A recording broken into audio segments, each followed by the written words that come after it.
Hello, hello. Hello, everyone, and welcome back to the Forest stage here at ETH Barcelona. I wanted to introduce to you Beth McCarthy from Toucan Protocol, which uses carbon credits as a Web3 building block. And the presentation is called Co-Creating Standards and Practices for Regenerative Organizations. Beth McCarthy, come on up.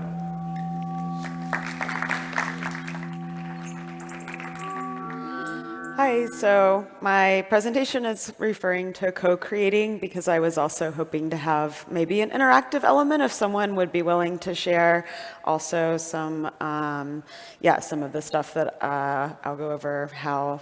you have also implemented some of these things in your organization. So if there's some time at the end, I would love to have kind of a discussion about that with someone.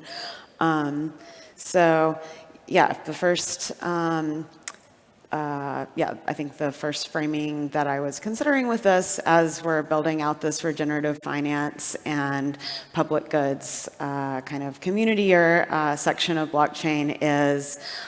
we've been asking ourselves, what does it mean to be regenerative? So what does it mean to participate in regenerative economics? What does it mean to have regenerative culture? And especially in this volatile and chaotic time with the recession and the crypto bear market and these kind of interlocking volatility factors. What does it mean to be regenerative in a way that we can be not pulled under by some of these forces, but create resilient organizations? So the way that we are thinking about this is a regenerative organization is not just a singular entity, but a healthy system, functioning within the org itself. So whether it's a DAO or a more traditional project, all of us are existing in this greater ecosystem where we're interfacing with regulators, where we're interfacing with market forces, where we are part of this greater internet culture, and in order to be conducting ourselves in a way that is truly regenerative instead of extractive, then I think this feedback loop is a useful way of thinking about it. So the factors sustainable, ethical, and iterative informing one another. So what I mean by sustainable, an org that's resilient and anti-fragile. Obviously, we're throwing these words around a lot, but a useful framing is adapting to volatile changes in a way that is not continually reactive and responsive, but optimizing for shifting stability. So, knowing that these cycles are going to happen, now I've been in crypto or Web3 as we're thinking of it now, for 4 years. There's been multiple bear market cycles with those, the layoffs and then the excitement that starts happening again,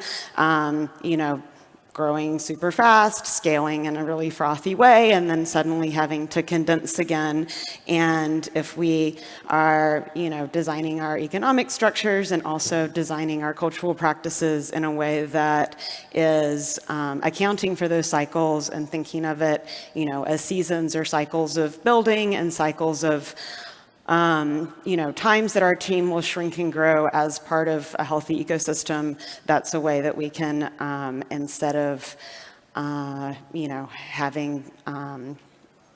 these continual death states, instead thriving in chaos and looking forward to the next part of the cycle and accounting for it in our hiring practices, in our product roadmaps, and also in the way that we conduct ourselves with the greater ecosystem, whether that's for token launches, whether that's for partnerships, and also how that accounts for interfacing with the larger world that we're operating in.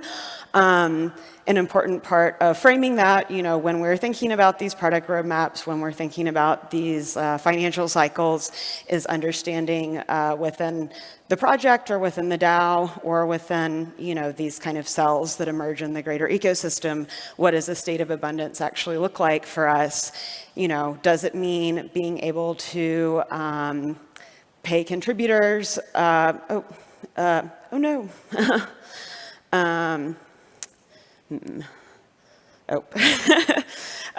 whether it means being able to pay contributors over time in a sustainable way, whether that means thinking about things like, do we want to have an in-house group of devs that might, lose context and like have a large amount of attrition as these cycles happen, or do we want to work with like groups like Developer DAO that are also adapting along with us, and how can we think about what abundance looks like when we're in these bull cycles where there's so much money for exciting grant programs and art initiatives and the creativity and sense of excitement that leads to, starting on some of these projects that then end up like petering off into nowhere. How can we see what factors are part of the state of abundance and continue adapting for that for long-term growth over short-term gains? And a really critical part of creating that kind of sustainability is to be thinking in an iterative way in terms of self-renewal. So, understanding like what is the current state that we are existing in terms of, not just what developers are building, but also the wider ecosystem players that we are interfacing with, all of the folks who are creating content, all of the folks that are, interfacing with this like greater world of regulators and lawmakers that allows our industry to continue existing. And again, with thinking in kind of these seasons and cycles, what does it mean to continuously be reborn into these different phases? I think a lot of times it was interesting, emerging from Corona last year, for example, people referring to kind of the old days of a few years ago when, the industry was operating in a different way, and like identifying what these different points are and how they impact the decisions that we're making collectively through, acknowledgement and celebration of seasons and cycles, and thinking about things like when we emerge from this bear market, what do we want to have built? What solid foundation do we want to create so that we don't lose sight of, the inevitable, factors that will happen next time. So, whether that means replicating, breaking apart, coalescing, and I think it's been really interesting to see as many projects decentralize and optimize for decentralization, thinking about what does it actually mean to, to continue having a certain identity as it continually renews.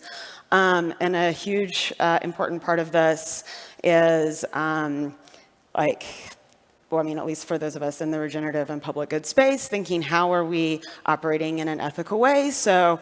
how do we explicitly define our core values and understanding of what that means, whether that's optimizing for diversity, whether that's taking into account factors like environmental friendliness or like climate consciousness, and also when we are having to move from a state of abundance to a more constrained time period, what are the minimum viable values that we are still putting into place? Like, what are the underlying reasons that it's so important to account for diversity and to define exactly what diversity means for us so that we are able to retain those folks, if that's what's really important. So a huge part of that, a brutally honest self-appraisal of what is actually happening in our current state, like why is that happening, and how are the, some things that we're, talking about and spouting, how does that actually translate to lived experience? A critical one being like, I'm up here representing a climate positive company, but, flew here and I'm flying all over the place, and just really having a critical self-examination, fractalizing out from the individual through the ecosystem about what that actually means, and then how do we actually take those policies and practices and encode them into the infrastructure of how we're operating, whether that's for more traditional approaches such as trying to have percentages of different diverse groups of people that are hired, to something more specific such as, our project, our organization is committed to being carbon neutral, and what does that actually mean in practice, and how is that different when we're in a state of abundance than when we're having to constrain resources.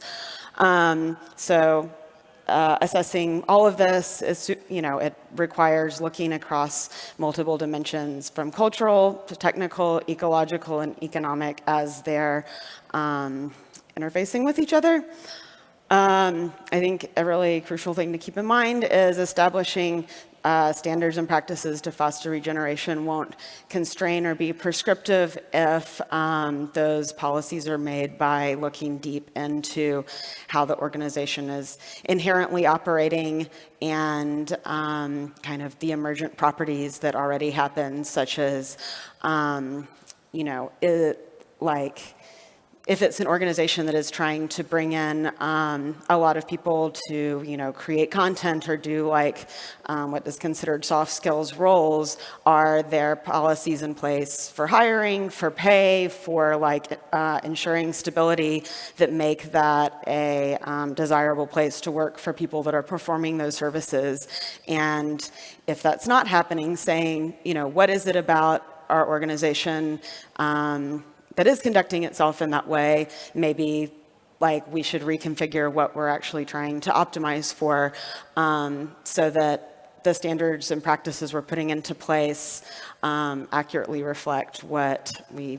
are trying to do together. So ways of thinking through that can be by looking at states, such as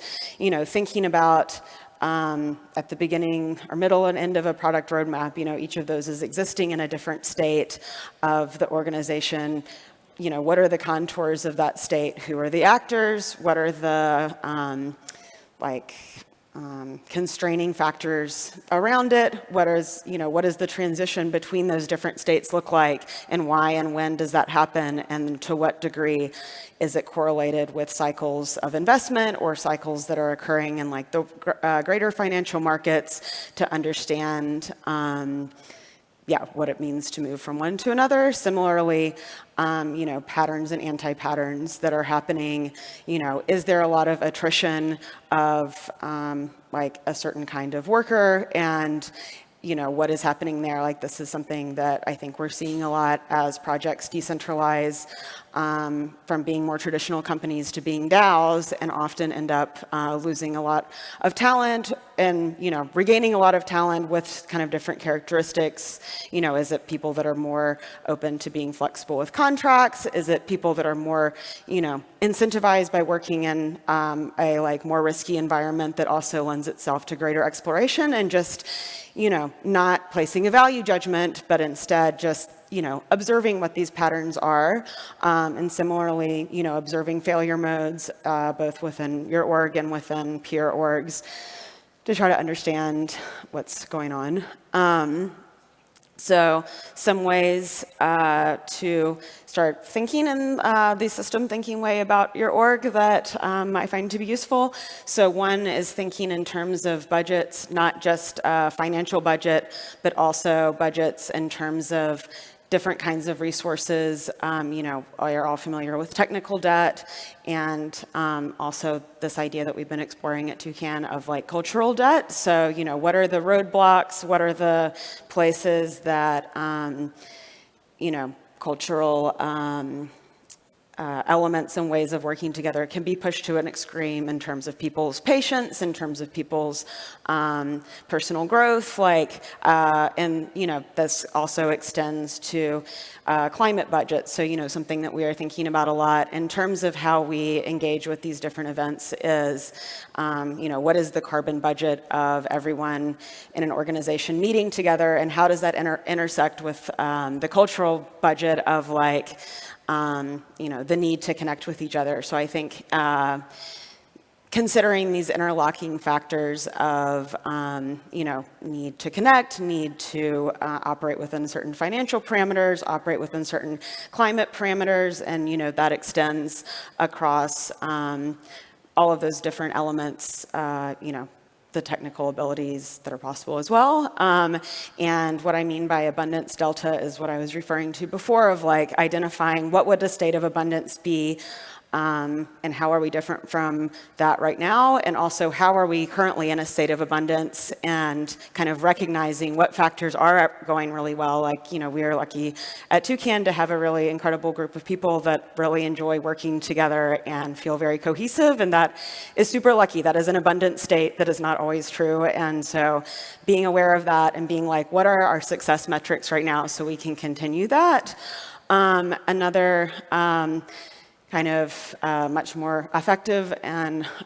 like qualitative way of thinking about this is engaging in participatory world building. So a plug for the workshop that I'm doing with some folks tomorrow, kind of delving more into this through the lens of games, such as live action role playing, or more traditional like war games or simulation games, such as tokenomics games like Le Grand Jeu that can be plugged into simulation programs. And, I would consider both of those to be part of like working together to think about, what world are we creating, on a larger scale, but also just on the smaller scale of, the world that everyone is working at the organization together inhabits, and, very intentionally thinking through, what are the archetypes, what are the, that we're inhabiting, what are the stories that we are telling together. And similarly, I know, it always is made fun of, and I understand why, but this concept of design thinking I do think is really useful to bring in here, because that involves thinking about archetypes, thinking about pathways of incentives. And obviously, as we're all operating in this tokenomics realm, then it's super important to draw on understanding what people's incentives and motivations are, and bringing some of this UX design methodology into thinking about our organizations in an interior way. And this was where I can keep rambling about some examples, but I would also like to hear from anybody who, if you would want to share. So if anyone would be down, I guess not. And so I guess, just going back into one example that I think is really strong here is thinking about like some experience that I've had in the past, and some that I'm observing in the space of people that are working on collective projects that are grounded in a physical environment, and understanding the fact that, there's very specific constraints there, unless you own a building or own some land, then, you're always at risk of losing this. So how do you optimize for a future state of stability there by creating different types of, land stewardship agreements, like our friends at the Traditional Dream Factory, I think, are having a really interesting way of thinking about stewardship, in terms of knowing that it's often a failure mode to have people be constantly tied to, working in a collective space and maintaining it and doing some of this pastoral work. So building that, frequent mode of attrition into their framework as a way of creating resilience. Also, drawing on when I was working at this place, Starfish, which maybe I met some of you guys at in San Francisco, a hacker space, that the difficulty is always getting people to actually maintain a physical space. And so, creating incentives for being more deeply involved in an organization beyond just co-working. Anyways, there's many examples. So yeah, that is all for me, except for a call to get involved in Toucan if you're interested. So we have this NFT competition coming up that we will have more details about soon, accepting written, visual, and multimedia NFTs. So yeah, check our Twitter for more info about that soon. And yes.